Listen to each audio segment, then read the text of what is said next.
scroll, compare, repeat. For millions of girls, this is a rhythm of everyday life online. But what happens when the mirror they're comparing themselves to lies? Not just what we see, but how it makes us feel. For teenage girls, Instagram isn't just an app, it's a mirror, a stage, and a measuring stick. And what's being measured? Worth? Beauty? Belonging? Mental health issues like anxiety, depression, and disordered eating are rising among teen girls, and Instagram plays a big part in that. It's not just that young users feel bad after being online, it's that platforms like Instagram are designed to trigger those feelings so you keep engaging, keep scrolling, and stay stuck in a loop. And when these platforms shape how these girls define their worth, we're not just talking about personal issues, we're talking about a systematic harm. Let's start with the algorithm. Instagram's entire structure is built for engagement, likes, saves, shares. And what gets more engagement? Images that are filtered, perfected, sexualized, and often white and thin. The algorithm doesn't randomly show you content. It studies what you interact with and then gives you more of it. So if a girl stops to look at one perfect body, she'll be shown dozens more. It's a feedback loop, one that reinforces insecurity and rewards comparison. And all of this is profitable. More scrolling means more ad revenue. That's the business model.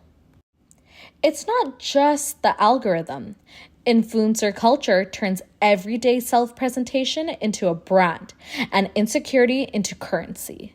Influence promotes skincare, weight loss, wellness routines, all under the appearance of being relatable. The more authentic they seem, the more powerful the influence becomes. It's not always clear where the content ends and advertising begins. And for young girls, the blurred line makes it harder to distinguish performance from reality. Comparison becomes constant and self-worth becomes something to be earned through likes, follows, and beauty routines. A report in the Wall Street Journal says that internal research at Facebook found its photo sharing app Instagram can harm the mental health of millions of young users, particularly teenage girls. And the company has reportedly known about it for years. CBS 2's Dick Brennan has the story. Facebook says its Instagram app has a positive effect, but undisclosed research commissioned by Facebook and leaked to the Wall Street Journal raises serious questions about the impact of Instagram. We make body image issues worse for 1 in 3 teen girls, Facebook's research revealed. The findings of the 3-year study were reportedly shown to top Facebook executives during an internal presentation last year. One chart showed 21% of body-conscious girls and 14% of boys in the U.S. said that Instagram made them feel worse.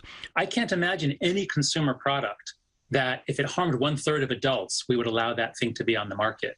And here we have one that's harming 1/3 of girls. Young people we spoke to said they've seen the negative impact on others. I try to not let it impact my emotional health, but I've known of people who have suffered from it, like depression and eating disorders, stuff like that. And I think it's a good way to keep up with your friends, but it could also be toxic, but it's the way you use it. The research seems to contradict what CEO Mark Zuckerberg said on Capitol Hill this spring. The research that we've seen is that using social apps to connect with other people can have positive mental health benefits. Facebook has declined to make their research public. The leaked documents show particular concern with the app's Explore page, which exposed children to trending content that can be harmful. In response to the expose, Facebook says they are exploring ways to prompt users to look at different topics towards content that inspires and uplifts. Dick Brennan, CBS 2 News. And Facebook continues to develop an app on Instagram for children under 13. And maybe the most disturbing part, Meta, the company behind Instagram, knew. Internal research showed that Instagram made body image worse for 1 in 3 teen girls, but they didn't fix it. They downplayed the findings and kept pushing features aimed at teens. There's almost no external accountability for big tech. And when profit is priority, protecting users, especially girls, gets ignored. So what can be done, you ask? One major step is regulation. Laws like the Kids Online Safety Act in the US or the UK Age Appropriate Design Code could require platforms to be more transparent about what their algorithms are promoting and who it's affecting. These laws would limit data collection, restrict harmful ads, and force companies to put safety over clicks. But tech lobbyists are pushing back hard. That's why we need public pressure, not just to pass these policies, but to reinforce them. But Meta doesn't need to wait for lawmakers. Instagram has already tested removing like counts, and users felt less pressure. They could rework the Explore page, downrank harmful content, and spotlight creators who show real diverse bodies.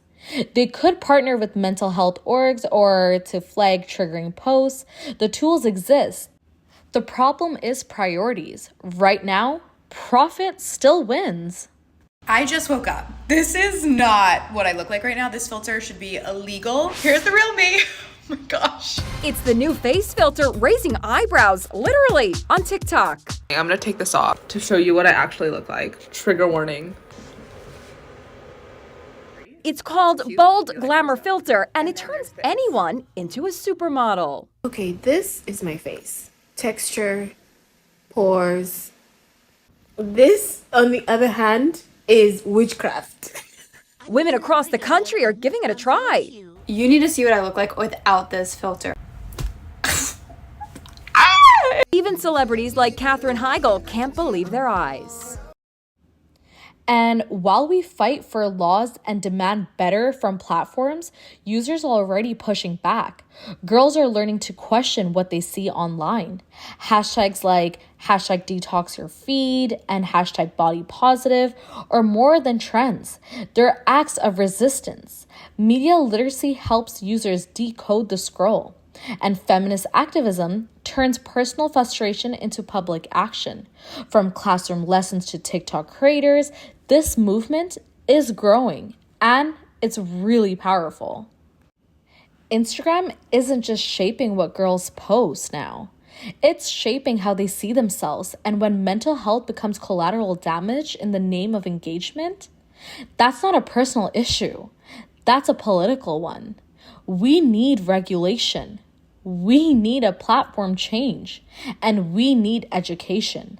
But more than anything, we need to care, because what seems like just social media is actually rewriting a whole generation that defines beauty, identity, and self-worth. It's time to scroll differently, to question more, and to protect the next generation from algorithms that we were never made to protect them.